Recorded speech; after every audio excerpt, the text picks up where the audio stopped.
Hello guys, welcome to my channel computer education zone. Guys, पिछली video में हम लोगों ने ट्रांजैक्शंस की बाउचर में एंट्री की हुई थी, यानी कि एबीसी ट्रेडर्स में जितने भी ट्रांजैक्शंस हुए थे हमने उन्हें बाउचर में एंट्री किया हुआ था। तो गाइस, आज की वीडियो में हम लोग देखेंगे जो एंट्री हमने की हुई थी उनका हम ट्रायल बैलेंस या बैलेंस शीट हम चेक करेंगे।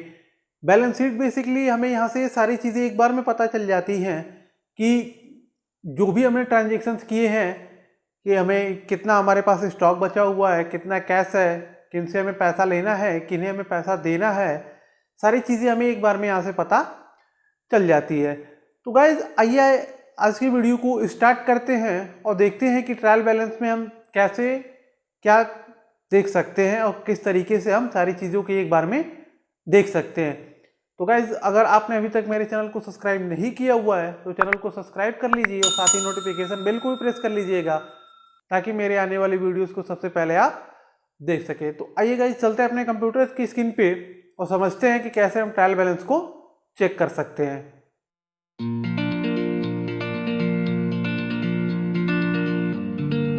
गाइस, आगे हम लोग अपने कंप्यूटर के स्क्रीन पे। तो आइए समझते हैं जल्दी से कि बैलेंस शीट को हम लोग कैसे देख सकते हैं। तो यहाँ गेटवे ऑफ टैली में रिपोर्ट सेक्शन के अंदर यहाँ पे दिया हुआ है बैलेंस शीट। हम यहाँ बैलेंस शीट पे आने के बाद सीधा एंटर करते हैं तो ये हमारी बैलेंस शीट ओपन हो जाती है। तो सबसे पहले आप एबीसी ट्रेडर्स देख सकते हैं जो कि हमारे कंपनी का नाम है, यहाँ पे ऊपर लिखा हुआ है। यहाँ पे दो कॉलम दिए हुए हैं, यानी दो सेक्शन दिए हुए हैं। फर्स्ट में लिखा हुआ है लाइबिलिटी और सेकेंड में है एसेट्स। लाइबिलिटी का मतलब होता है दायित्व कि हमें किन्हें पैसा देना है, और एसेट्स का मतलब ये होता है हमारी पूंजी यानी ठीक है कि किन से हमें पैसा लेना है, क्या हमारे पास कितना कैश बचा हुआ है, कितना स्टॉक बचा हुआ है, सारी चीज़ें हम यहाँ से देख सकते हैं। साथ ही हम ये भी देख सकते हैं कि हमें कितना प्रॉफिट हो रहा है और कितना लॉस हो रहा है। ये सारी चीज़ें हम यहाँ से एसेट्स सेक्शन के अंदर से देख सकते हैं। और लायबिलिटी में हम ये चीज़ देखेंगे कि हमें किन्हें पैसा देना होता है। तो आइए देखते हैं, लायबिलिटी के अंडर दिया हुआ है कैपिटल अकाउंट, ठीक है। तो यहाँ पे हम एंटर करते हैं तो यहाँ कैपिटल अकाउंट क्रेडिट में दिखाई दे रहा है 19,880 रुपये। तो बेसिकली कहने का मतलब ये है कि जो हमें कैपिटल है यानी व्यापार का स्वामी है, हमें उन्हें 19,880 रुपये देना है, ठीक है। तो एक बार हम दोबारा इन पे इंटर करते हैं तो हमें यहाँ पे दो वाउचर दिखाई दे रहे हैं। फर्स्ट जो दिखाई दे रहा है रिसिप्ट वाउचर है जो कि 20,000 रुपये का है, यानी कि जैसे कि हम लोगों ने ट्रांजेक्शन सॉल्व करते टाइम देखा हुआ था कि यहाँ पे भोलानाथ ने 20,000 रुपये के साथ व्यापार आरंभ किया, तो इन्होंने 20,000 रुपये का निवेश किया हुआ था व्यापार में, ठीक है। और सेकंड पे यहाँ पे दिखाई दे रहा है पेमेंट 19,880 रुपये, ठीक है। सॉरी, पेमेंट दिखाई दे रहा है 120 रुपये। तो यहाँ पे बेसिकली कहने का मतलब ये है कि उन्होंने 20,000 रुपये व्यापार में लगाया था और 120 रुपये उन्होंने ले लिया था। तो इस वजह से इन्हें हमें कितना देना है, 19,880 रुपये, क्योंकि हमें इन्हें 20,000 ही देना है और उन्होंने 120 रुपये ऑलरेडी व्यापार से ले लिया है। कैसे लिया है यहाँ पे हम देख सकते हैं कि इन्होंने कैश लिया हुआ है 50 रुपये और 70 रुपये का इन्होंने सामान लिया हुआ है, ठीक है। यानी 50 रुपीज़ कैश है और 70 रुपये का इन्होंने गुड्स लिया हुआ है। तो ये इनका टोटल 120 हो रहा है। तो यहाँ से हम ये सारी चीज़ें देख सकते हैं कि किनका बकाया पैसा है और कितना हमें देना है। तो यहाँ पे हमें 19,880 रुपये कैपिटल का, जैसे कि आप देख रहे हैं, हमें यहाँ पे दिखाई दे रहा है। हम बैक करके आते हैं, फिर से दोबारा नीचे देखते हैं लोन अमाउंट में यहाँ पे जैसे हम एंटर करते हैं तो यहाँ पे ब्लैंक है। तो अगर आपने पिछली वीडियो देखा हुआ था हमारा, तो हमने किसी भी कंपनी से या किसी भी बैंक से किसी भी तरह का कोई लोन हमने नहीं लिया था, ठीक है। तो इसलिए फिलहाल में हमारा ब्लैंक है। सेकंड पे आते हैं एसेट्स पे।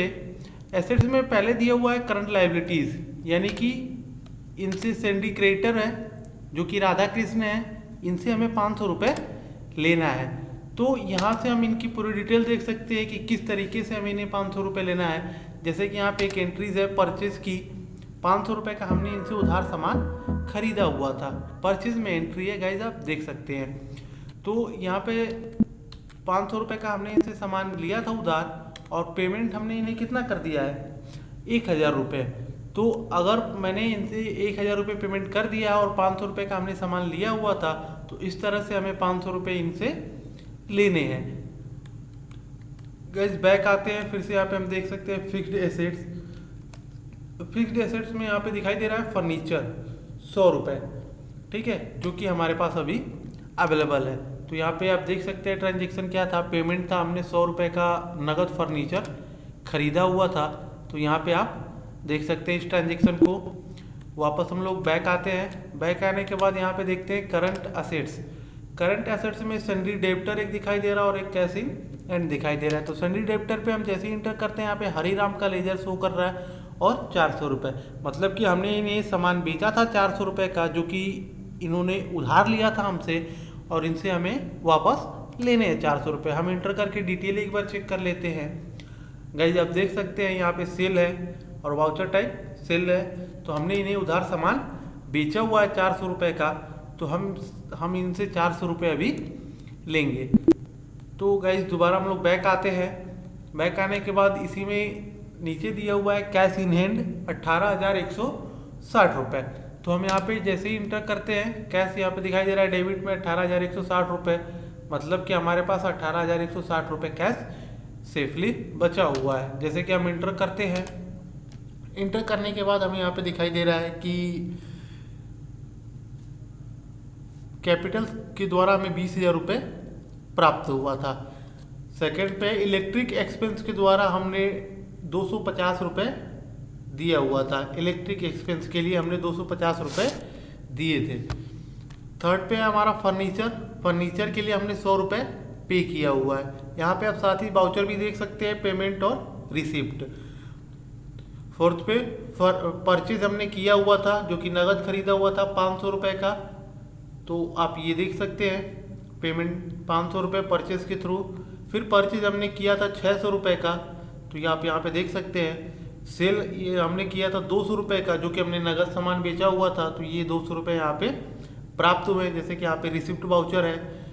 सेकेंड है राधा कृष्ण को हमने 1,000 रुपये दिया हुआ था, आप पेमेंट वाउचर यहाँ पे देख सकते हैं। पोस्टल एक्सपेंस के लिए हमने 10 रुपये दिया हुआ था, जो कि आप यहाँ पे देख सकते हैं।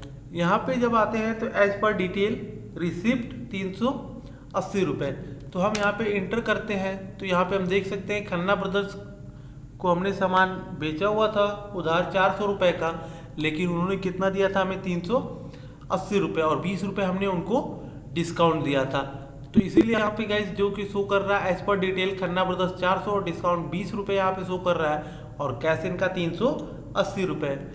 400 रुपये का हमने उन्हें सामान बेचा था, लेकिन उन्होंने हमें 380 रुपये ही दिया था, इसलिए हम यहाँ पे 380 रुपये ही शो कर रहे हैं और 20 रुपये हमारा डिस्काउंट था। फिर से नीचे आते हैं, एज पर डिटेल यहाँ पे दिखाई दे रहा है कैश 50 रुपये, जो कि ड्राइंग करते समय हुआ था, यानी कि जो कि ड्राइंग का हमारा लेजर में हमने एंट्री की हुई थी। ड्राइंग मतलब कि जो व्यापार का मालिक था उन्होंने ही पैसा लिया था व्यापार से, तो वही चीज़ यहाँ पे हमें दिखाई दे रही है। जैसे कि कैश यहाँ पे है 50 रुपये, तो अभी हम बेसिकली कैश का लेजर चेक कर रहे हैं, इसलिए हमें यहाँ पे बस कैश शो कर रहा है। बाकी आप यहाँ देख सकते हैं परचेज भी शो कर रहा है और 120 रुपये शो कर रहा है एज पर डिटेल कि उस लेजर में क्या हुआ था। नीचे आते हैं तो यहाँ पे सेल दिखाई दे रहा है, रिसिप्ट में 200 रुपये हमने नगद बेचा हुआ था। इंटरेस्ट यहाँ पे 10 रुपये दिखाई दे रहे हैं और रेंट हमारा 100 रुपये दिखाई दे रहा है। तो ये सारा हमने यहाँ पे क्रेडिट में आप जितना भी देख रहे हैं ये हमारे पास से पैसा गया है और डेबिट में जितना भी आप देख रहे हैं ये पैसा हमारे पास आया है। तो डेबिट को अगर हम प्लस करते हैं तो 20,780 रुपये 20,780 रुपीज़ हो रहा है और क्रेडिट हमारा जो कि हमने पैसा दिया हुआ है 2,620 रुपये, ठीक है, 2,620 हमने दिया हुआ है। तो हम अगर 20,780 से 2,620 रुपये माइनस करते हैं तो 18,160 रुपये हमारा बैलेंस कैश बचा हुआ है। तो गाइस हम बैक करके दोबारा आते हैं, यहाँ पे फिर प्रॉफिट एंड लॉस अकाउंट भी चेक कर लेते हैं साथ साथ।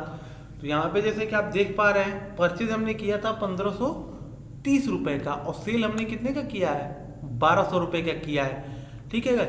तो आप जैसे कि परचेज किए 1,530 रुपये और सेल किए हैं 1,200 रुपये और डायरेक्ट एक्सपेंस का यहाँ पे एक लेजर है 100 रुपये का, जैसे इंटर करते हैं रेंट हमने दिया था 100 रुपये, ठीक है, तो वही 100 रुपये यहाँ पे हमें शो कर रहा है। तो गाइस 1530 में से अगर हम 1200 माइनस करते हैं तो जो हमारे पास कैश होगा वो 330 रुपये होगा, और डायरेक्ट एक्सपेंस है हमारा 100 रुपये। तो total gross loss back forward यहाँ पे दिया हुआ है 430 रुपये, जो कि अगर ये इसको 1530 से अगर हम 1200 माइनस करते हैं तो हमें 330 होता है, और डायरेक्ट एक्सपेंस भी हमारा 100 रुपये है, इसलिए यहाँ पे ये 430 रुपये लिखा हुआ है। उसके बाद हमारा इनडायरेक्ट एक्सपेंस भी था, जो कि डिस्काउंट, इलेक्ट्रिक एक्सपेंस, इंटरेस्ट और पोस्टल एक्सपेंस के जरिए हुआ था। डिस्काउंट हमने 20 रुपये दिया हुआ था, ठीक है। जैसे कि हम इंटर करते हैं तो यहाँ पे हमें पता चल जाएगा कि किनको दिया हुआ था। तो हमने खन्ना ब्रदर्स को 20 रुपये का डिस्काउंट दिया हुआ था। इलेक्ट्रिक एक्सपेंस के लिए हमने 250 रुपये दिए हुए थे, इंटरेस्ट के लिए 10 रुपये दिया था हमने, और पोस्टल एक्सपेंस के लिए 10 रुपये हमने दिया हुआ था। तो टोटल यहाँ पे कितना हो रहा है 290, यानी कि 290 रुपये। अगर हम 430 और 290 को प्लस करते हैं तो हमारा होता है 720 रुपये। तो नेट लॉस जो हमारा हो रहा है तो 720 रुपये का लॉस हो रहा है। तो गाइज ये था हमारा ट्रायल बैलेंस या बैलेंस शीट कह लीजिए।